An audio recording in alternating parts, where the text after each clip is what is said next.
یہود کوشش کر رہے ہیں پوری دنیا کو کنٹرول میں لینے کی. اس کی وجہ یہ ہے کہ سب سے قدیم آسمانی مذہب یہودیوں کا ہے اور اللہ نے ان کو بہت بڑی حکومت دی تھی. میں نے بتایا نا کہ دنیا میں جو خاندانی حکومتیں رہی ہیں وہ مذہبی ہی رہی ہیں. 3 مذہبوں نے دنیا میں دادا گیری کی ہے, بدماشی جسے کہتے ہیں, جائز بدماشی. ایک یہود نے کی ہے, پوری دنیا کو فتح کیا انہوں نے. پھر اللہ نے عیسائیوں کو غلبہ دیا, انہوں نے یہودیوں سے سارے علاقے چھین کے ان پہ حکومت کی. پھر اسلام جب دنیا میں آیا تو جو کام پہلے یہودیوں نے کیا تھا پھر ان کے ساتھ عیسائیوں نے کیا, تو پھر عیسائیوں کے ساتھ کس نے کیا؟ مسلمانوں نے. اچھا کمال کی بات یہ ہے کہ مسلمانوں کی یہودیوں سے لڑائیاں نہیں ہوئی ہیں, بہت کم, صرف نبی کے دور میں تو ہوئی وہ خیبر میں اور بنو قریظہ وغیرہ سے. اس کے بعد بڑی لڑائیاں مسلمانوں کی یہودیوں سے کبھی بھی نہیں. سارا ٹاکرا عیسائیوں سے رہا ہے کیونکہ عیسائیوں نے یہودیوں سے علاقے چھین لیے تھے. یہودی پھر رعایا بن کے رہتے تھے, لیکن ان کو اس بات کا غم ہے کہ یہ تو سارا ہمارا حساب کتاب تھا نا. تو قرآن میں اللہ نے بتایا ہے کہ تمہارے جو پیغمبر دنیا میں آئے وہ نیک اعمال کی بنیاد پہ اللہ نے ان کو دنیا میں حکومت دی تھی. تم نے ان کی میت میں جہاد کیا, وہ جہاد جس کے پیچھے صحیح موٹیویشن ہوتی ہے, اس میں مجاہدین کو ایک پاور ملتی ہے. اور جب جہاد کے پیچھے صرف پیسہ رہ جائے, زمین اور حکومت رہ جائے, تو اس جہاد میں طاقت نہیں رہتی, بلکہ وہ جہاد ہی نہیں رہتا ہے. تو اب یہ لوگ کہتے ہیں ہمارے پیغمبر تھے سلیمان علیہ السلام, داؤد علیہ السلام. تھوڑا سی تاریخ بتا دیتا ہوں نا, پتہ ہی ہوگا لیکن نئے لوگ بھی آتے ہیں. ابراہیم علیہ السلام سے اصل میں تو تاریخ شروع ہوتی ہے نا, جو پیغمبروں کی جو ہمیں ملتی ہے. ویسے تو اس سے پہلے بھی پیغمبر آئے ہیں, لیکن جو اب جو دنیا میں زندہ قومیں ہیں ان کی ہسٹری کہاں سے ملتی ہے ہمیں؟ ابراہیم علیہ السلام. اس سے پہلے کہ ہمیں ویسے کتابوں میں تو تھوڑا بہت تذکرہ مل جائے گا, من حیث القوم کوئی قوم نہیں ہمیں نظر آتی اب, کیونکہ وہ مذہب سارے یہودیت میں پہلے چلے گئے, اس کے بعد عیسائیت میں, اس کے بعد اسلام میں. تو ابراہیم علیہ السلام کا زمانہ آج سے تقریباً لگ بھگ 4000 سال پرانا زمانہ ہے. اوپر نیچے ہو سکتا ہے, کوئی پوری کیلکولیشن کسی کی نہیں ہے. تقریباً کتنا ہے؟ 4000 سال پرانا زمانہ. انبیاء آتے رہے تھے آدم علیہ السلام. اچھا آدم علیہ السلام اور ابراہیم علیہ السلام میں کتنا ہے یہ نہیں پتا. اس میں اندازے لگائے جاتے ہیں کہ ہم سے آدم علیہ السلام کا زمانہ 10,000 سال پرانا ہے ہم سے, لیکن یہ کچھ بھی اس میں کوئی رائے نہیں قائم کی جا سکتی, کیونکہ کوئی تاریخ لکھنے والا تو تھا نہیں, وہ زمانے دنیا میں ختم ہو گئی ہیں. اب تو کوئی پرانی لاش ملتی ہے تو سائنسدان تحقیق کرتے ہیں کہ قبل مسیح ہے کہ بعد مسیح ہے. کافی لکھا ہوتا ہے نا, اب تو وہ بھی لکھنا چھوڑ دیا لوگوں نے, تو وہ اس سے پہلے کی بڑی تاریخیں. بہرحال تو ابراہیم علیہ السلام وہ نبی ہیں جن کو اللہ تعالیٰ نے بہت زیادہ نوازا تھا, کیونکہ بت پرست قوم کے خلاف کھڑے ہو گئے تھے. اور پھر ابراہیم علیہ السلام سے اللہ نے وعدہ کیا تھا کہ آپ کی اولاد میں ہم نبوت کو جاری کریں گے. میں کافی لمبی پہلے بتا چکا ہوں, بہت شارٹ کروں گا تاکہ آج ہمارا یہ ٹاپک نہ رہ جائے. تو ابراہیم علیہ السلام کی اولاد میں حضرت اسحاق علیہ السلام پیدا ہوئے, دوسری زوجہ سے اسماعیل علیہ السلام پیدا ہوئے, اور اسحاق علیہ السلام کی اولاد سے پھر 2 زوجہ تھیں, حضرت سارہ اور حضرت ہاجرہ. تو حضرت ہاجرہ سے نبی صلی اللہ علیہ وسلم پیدا ہوئے 2000 سال کے بعد ان کی نسل میں, یعنی ایک ہی پیغمبر پیدا ہوئے حضرت ہاجرہ سے جو محمد صلی اللہ علیہ وسلم تھے, اور مکہ میں جو ان کی اولاد ٹھہر گئی تھی. اور ادھر جو شام, آپ نا میپ کو پڑھا کریں, میپ کے بغیر بہت سارے قرآن کے واقعات سمجھ میں نہیں آتے. تو مجھے بھی میپ پڑھنے سے سمجھ میں نہیں آتے تھے, جب ٹریولنگ کیا تو ملک بیٹھنا دماغ میں شروع ہے, کون سا کنٹری کدھر کو ہے. بہت سی چیزیں پڑھنے سے نہیں آتی, ٹریولنگ سے آتی ہیں. اب میں حیران ہوتا تھا یہ مسلمان فوجیں یورپ کیسے پہنچ گئی تھی یار اس زمانے میں. اب جب میں خود گیا تو مجھے خیال ہو جب میں پہنچ سکتا ہوں تو فوجیں نہیں پہنچ سکتی کیا خیال ہے. لیکن ہمارا ٹریک تو الگ تھا نا, تو پتہ چلا وہ ادھر سے آئی ہیں افریقہ کی طرف سے. آپ وہ دیکھیں نا نقشہ تو پتہ چلتا ہے, وہ وہاں سے علاقے فتح ہوتے ہوتے ادھر سے انہوں نے رائٹ پہ, آگے سمندر تھا تو رائٹ پہ ٹرن مارنا پڑا ان کو, رائٹ پہ ٹرن مارا, اٹلی میں گھسے, اٹلی سے آگے پھر جرمنی تھا, فرانس پہ آگے رکے تھے, ورنہ فرانس گیا تھا ہاتھ سے. تو وہ پھر آپس میں ہی بغاوت ہو گئی, آپس میں ہی لڑ پڑے تھے, ورنہ یورپ پہ مسلمانوں کا قبضہ ہو چکا ہوتا. تو لندن گیا تھا, صحیح ہے نا, لندن بھی گیا تھا گوروں کے ہاتھ سے, لیکن ہوا یہ کہ آپس میں پٹا ہو گیا تھا, بغاوت ہو گئی, لڑائیاں ہو گئی 2 کمانڈروں کی. تو یورپ کو پھر چھوڑ دیا, پھر آپس میں الحمدللہ ایسا لڑے آج تک کیا ہو رہا ہے, اللہ کے فضل سے لڑ رہے ہیں الحمدللہ, ہر سطح پہ لڑ رہے ہیں. اللہ تعالیٰ میاں بیوی گھر میں لڑ رہے ہیں, حکومتیں آپس میں لڑ رہی ہیں, دوست سے لڑ رہا ہے, مذہبی اسکالر آپس میں لڑ رہے ہیں. اس لڑائی کی وجہ سے غیروں کا بڑا فائدہ ہے, وہ اتحاد کر رہے ہیں. مختلف ملکوں نے کرنسی ایک ایجاد کر لی, ٹھیک ہے نا, پاسپورٹ کی کوئی پابندی نہیں, یورپ نے ایک یونین بنا لی پوری, یہاں سے یہاں جاؤ کوئی مسئلہ نہیں, ادھر جاؤ سب ہمارے وغیرہ وغیرہ. خیر, تو ابراہیم علیہ السلام کے جو شام میں جو سلسلہ چلا ہے نا, اچھا آج کا جو شام ہے پہلے اتنا نہیں تھا بلکہ یہ بڑا تھا. تو یہ اس میں فلسطین, اسرائیل, یہ سب علاقے آتے تھے. تو بیت المقدس تھا, وہاں پیغمبروں کا سلسلہ شروع ہوا, ہوتے آپ کو پتہ ہے کہ اسحاق علیہ السلام کی اولاد میں تھے یعقوب علیہ السلام, ان کا لقب تھا اسرائیل. یعقوب علیہ السلام کا کیا لقب تھا؟ اسرائیل. حضرت اسرائیل جو تھے یعقوب علیہ السلام ان کے بیٹے تھے یوسف. تو یوسف علیہ السلام مصر چلے گئے, سورہ یوسف میں ہے نا واقعہ, وہ ایک بادشاہ بن گئے مصر کے. تو بنی مصر کا نقشہ دیکھیں آپ, سعودی عرب یعنی مغرب کی طرف, جہاں سورج یہاں ہے نا سعودی عرب, تو سعودی عرب آئے گا پہلے, اس کے بعد مصر آئے گا, اور رائٹ سائڈ پہ ٹرن ماریں گے تو کیا آئے گا؟ اسرائیل آئے گا, فلسطین آئے گا. تو ایسا نہ ہو نکل جائے یہاں پہ گدے پہ بیٹھ کے, ایسے نہیں جہاز سے ٹرن مارنا پڑے گا آپ کو. تو مصر میں جو ہے نا یوسف علیہ السلام, وہاں کی حکومت ان کے ہاتھ میں آئی. مصر بڑا زبردست ملک تھا, ایک بڑی تہذیب, مصر کی تہذیب بہت پرانی ہے اور بڑے اسٹیبل لوگ تھے. تو وہاں پر یوسف علیہ السلام کی حکومت قائم ہو گئی. یوسف علیہ السلام بہت اقلیت میں تھے نا, وہ تھوڑے سے بنی اسرائیل آئے تھے, 90 کے قریب ان کا خاندان تھا. یعقوب علیہ السلام نے شادیاں بہت کی تھیں, اولاد ان کے بہت تھی, یہ انہوں نے کی تھی, اب آپ ان سے پوچھیں. تو یعقوب علیہ السلام کی اولاد میں برکت بہت ہوئی ہے. اس غم میں بھی انہوں نے شادی کی ہے جب یوسف علیہ السلام بچھڑ گئے تھے, اس دوران بھی انہوں نے نکاح کیا ہے. تو یہ ان لوگوں کے مسئلے نہیں تھے, یہ ہمارے مسئلے ہیں کہ ایکچولی کر کے نا وہ کہتے ہیں بھائی غم بھی ساتھ ساتھ جھیلتے رہو اور شادیاں بھی ہوتی رہیں گی, بچے بھی ہوتے رہیں گے, قحط بھی پڑا, اولاد پھر بھی ہوتی رہی. سمجھتے ہو؟ تو یہاں تک کہ جب یوسف علیہ السلام, یعقوب علیہ السلام مصر گئے ہیں نا, جب پتہ چلا بیٹا بادشاہ بن گیا ہے, تو مولانا عبد الماجد دریا آبادی بڑے عالم گزرے ہندوستان میں جو دنیاوی علوم کے بھی بڑے ماہر تھے. انہوں نے اپنی تفسیر میں لکھا ہے, وہ خود یعقوب علیہ السلام کی اولاد میں بھی انہوں نے اپنا پورا نسب بھی بیان کیا ہے کہ ہمارا نسب اتنی پشتوں میں جا کے یعقوب علیہ السلام سے ملتا ہے. تو انہوں نے یہ لکھا ہے, جو بھی ان کی تحقیق ہوگی. تو تورات انجیل کے بھی بڑے عالم تھے جو مولانا عبد الماجد دریا آبادی ہے نا, انگلش بھی بڑی اچھی تھی. مولانا شرعی تھانوی رحمۃ اللہ علیہ سے غالباً بیت بھی تھے, وہ بیت تھے تبھی وہ جگہ جگہ شیخ اور مرشد تھانوی کا لفظ استعمال کرتے ہیں. تو دنیاوی دینی دونوں علوم کے بڑے ماہر تھے, بڑی ریسرچ. انہوں نے لکھا ہے کہ 90 افراد تھے یعقوب علیہ السلام کی, صرف بیٹے, بیٹیاں, بہویں, داماد, یہ ملا کے ٹوٹل کتنے تھے؟ 90. ان کے اکلوتے سربراہ تھے. تو یہ 90 افراد ہجرت کر کے گئے کہاں؟ مصر کی طرف. یہ سارے بنی اسرائیل تھے. سمجھتے ہو کہ نہیں سمجھتے؟ جب یہ وہاں گئے ہیں تو اللہ نے ان کو حکومت دی, لیکن تھے منورٹی میں, اقلیت میں تھے. حکومت تو آ گئی, مصر کی خدمت بہت کی, لوگوں میں ان کی عزت, لیکن ظاہر جب آپ اقلیت میں ہوتے ہیں تو آہستہ آہستہ کمزور ہونا شروع ہو جاتے ہیں. غیر قوموں میں حسد ہوتا ہے کہ یہ دوسرے ملک سے آئے ہوئے ہم پہ کیوں حکومت کر رہے ہیں, یہ ادھر سے آئے ہوئے لوگ. اچھا تہذیب ان کی اچھی تھی, مصریوں کو تو غیر مسلم تھے نا, بت پرست تھے وہ, تو بت پرستوں کی ان کے مقابلے میں کیا تہذیب ہوگی؟ پلہ کس کا بھاری تھا؟ تہذیب کے لحاظ سے ان کا بھاری تھا, لیکن اکثریت میں وہ تھے. تو پھر یہ تھوڑا تھوڑا دین سے دور ہونا بھی شروع ہو گئے. جب دین سے بھی دور ہو رہے ہیں, آپ اقلیت میں بھی ہیں, تو آہستہ آہستہ دوبارہ مصریوں کا غلبہ ہونا شروع, اور قوم پرستی کا نعرہ لگایا گیا. یہ بنی اسرائیلی ہیں, ہم قبطی ہیں, یہ غیر ہیں, یہ حالانکہ غیر ہیں, لیکن انہوں نے تمہیں بنایا کتنا ہے؟ تمہارے ملک کو قحط سے بچایا ان لوگوں نے, تمہیں تہذیب سکھائی, تمہیں ایمان دیا نا. یہ قوم پرستی انتہائی غلیظ اور بدبودار نعرہ ہے. کتا غریب میں ایک دوسرے کتے کو برداشت نہیں کرتا, بلی برداشت کر لے گی. بلی تھوڑی سی غیرت مند ہوتی ہے, کتا جو ہے نا اتنا وفادار ہو کے بھی ہے کتا ہی وہ. اسلام یہ نہیں کہتا کہ اتنا وفادار ہے تو اب اس کو کتا مت کہو, کہنا کیا پڑے گا اس کو؟ کتا ہی کہنا پڑے گا. وجہ اس کی ہے کہ اس میں کچھ بہت بری خصلتیں بھی ہیں. آگے وہ ابھی میں خصلتوں پر بیان پہلے کر چکا ہوں, ابھی میں نہیں جاؤں گا اس کی طرف. تو خیر اب کیا مسئلہ ہے؟ تو بنی اسرائیل جب یہاں گئے ہیں, آہستہ آہستہ آہستہ حکومت ان کے ہاتھ سے نکلنا شروع, اور گناہوں میں بھی جانا شروع ہو گیا. جب حکومت میں آتے ہیں تو عیش و عشرت ہی بڑھتا ہے. بالآخر فرعون, اس زمانے میں مصر کا جو بھی بادشاہ اس کو فرعون ہی کہا جاتا تھا, تو وہ والا فرعون جس کا قرآن میں تذکرہ ہے وہ ان پر بالآخر غالب آ گیا, اور وہ ویسے ہی تحریکیں چلنا شروع ہو گئیں جیسے مودی صاحب کی تحریکیں.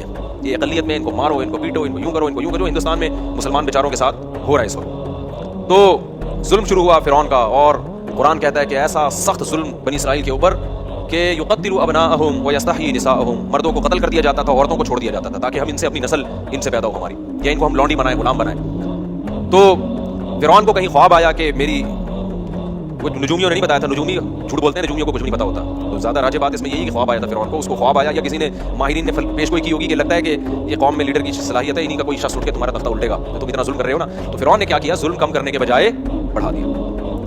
تو اب قرآن میں اس کا تذکرہ اللہ تعالیٰ نے سورہ قصص میں ذکر کیا ہے, وہ میں انشاءاللہ بعد میں 21ویں رات سے جو ہے نا, جب دوسرے لوگ بھی آ جائیں, اعتکاف والوں کی تعداد بڑھ جاتی ہے, تو کچھ مضامین ان کے لیے رکھے ہوئے. تو بالآخر موسیٰ کلیم اللہ پیدا ہوئے, اور اللہ نے موسیٰ علیہ السلام کو فرعون کے محل میں بلایا, اور پھر موسیٰ علیہ السلام کو نبوت ملی, اور پھر بالآخر فرعون کو اللہ تعالیٰ نے دریا میں غرق کر دیا, اور فرعونی کیا ہو گئے, ایک بھی بندہ نہیں بچا, سارے ہی مار دیا اللہ تعالیٰ نے, جتنے بھی تھے. بنی اسرائیل کو نجات ملی, اور قرآن ان کی تعریف کرتا ہے بما صبروا, اس لیے کہ بنی اسرائیل نے موسیٰ کا ساتھ دیا تھا اور صبر کیا تھا انہوں نے. لیکن تھے بہرحال نالائق, صبر بھی کرتے تھے, تکلیفیں بھی دیتے تھے. پھر بنی اسرائیل کو حکم ہوا کہ اب تو تمہارا اصل وطن ہے فلسطین, ارض شام, وہاں تم موسیٰ علیہ السلام کی قیادت میں اب جہاد کرو. یہ تو اللہ نے فرعون کو خود ہی ٹھکانے لگا دیا. اب ہر جگہ اللہ خود سے کام نہیں کرے گا, کچھ تم کو بھی تلوار اٹھا کے کرنا پڑے گا. یہاں تو ویسے بھی ان کے پاس طاقت ہی نہیں تھی, منورٹی میں تھے نا, کیا لڑتے یہ. تو بنی اسرائیل نے کہہ دیا ہم نہیں جائیں گے, اذهب انت وربک فقاتلا, کیونکہ غلامی میں اتنا عرصہ گزار چکے تھے کہ ذہن کیا بن گیا تھا, غلام. آپ اگر غلام بنے رہو نا کچھ دن تک, تو آپ کا دماغ میں مینٹل لیول کیا ہو جاتا ہے. جو لوگ بچوں میں زیادہ رہتے ہیں نا, تھوڑی دیر میں بچکانہ حرکتیں شروع کر دیتے ہیں. صحبت کا بہت گہرا اثر ہوتا ہے, خوب سمجھ لو. اگر آپ پڑھے لکھے لوگوں میں بیٹھو گے تو آپ کیا بن جاؤ گے, سنجیدہ, سیریس ہو جاؤ گے. آپ اگر ہر وقت مسخروں کے ساتھ بیٹھو گے تو چھچورے بن جاؤ گے, آپ سنجیدگی آپ میں سے ختم ہو جائے گی. آپ علماء, بزرگوں, صلحاء کے ساتھ بیٹھو گے, اللہ کی محبت آپ کے اندر پیدا ہو جائے گی. دنیا پرستوں میں ہر وقت بیٹھو گے جو ہر وقت مال و دولت کی باتیں کرتے ہیں, اتنی گاڑی, اتنے پیسہ, بحریہ ٹاؤن, فلانا, آپ کی نظر میں دنیا کی ہوس اور لالچ پیدا ہو جائے گی. یہ انسان کی نیچر ہے. تو اچھے لوگوں کے ساتھ بیٹھا کرو. سمجھتے ہو, آج ہمارا مرغا مرغی جو ہے نا, ایک دیسی ہے, وہ ہر وقت دہشت گردی. ایک فینسی بھی ہمارے پاس تھائی لینڈ کی نسل, وہ مرغا بھی بڑا تمیز کا اور مرغی بڑی تمیز کی. ہمارے پٹھان دوست ہیں, آج ان کو لے کر گیا اپنے پنجرے میں. انہوں نے کہا ان پورے پنجرے میں نا آپ کے کیج میں پڑھے لکھے یہی لگ رہے ہیں, یہ دو مرغے. مجھے ان کا تفصیل بڑا اچھا لگا. انہوں نے کہا یہ جو مرغا مرغی ہے نا, اس پورے پنجرے میں مجھے صرف یہ دو پڑھے لکھے لگ رہے ہیں, باقی سارے ان پڑھ اور جاہل. وجہ اس کی ہے کہ وہ ہر ایک دوسرے کو جب کوئی موقع ملے, وہ کوئی نیا بندہ ہے اس کو چھیڑ رہا ہے, وہ پڑھے لکھے صرف یہ لگ رہے ہیں. میں نے کہا یہ پٹ رہے ہیں سب سے زیادہ یہاں پہ. اچھا خیر, تو میں نے کہا یہ پڑھے لکھے ہیں, یہ بھی ان کے ساتھ رہ کے ان پڑھ نہ بن جائیں. تو اب مسئلہ کیا ہے, تو اللہ تعالیٰ نے بنی اسرائیل کو حکم دیا, بنی اسرائیل نے جہاد نہیں کیا, اللہ کو غضب آیا, اور موسیٰ علیہ السلام نے بد دعا بھی کی, اور اللہ نے کہا یہ زمین ان پر حرام ہے. 40 سال تک وادی تیہ میں اسی طرح سے یہ تڑپتے رہیں گے.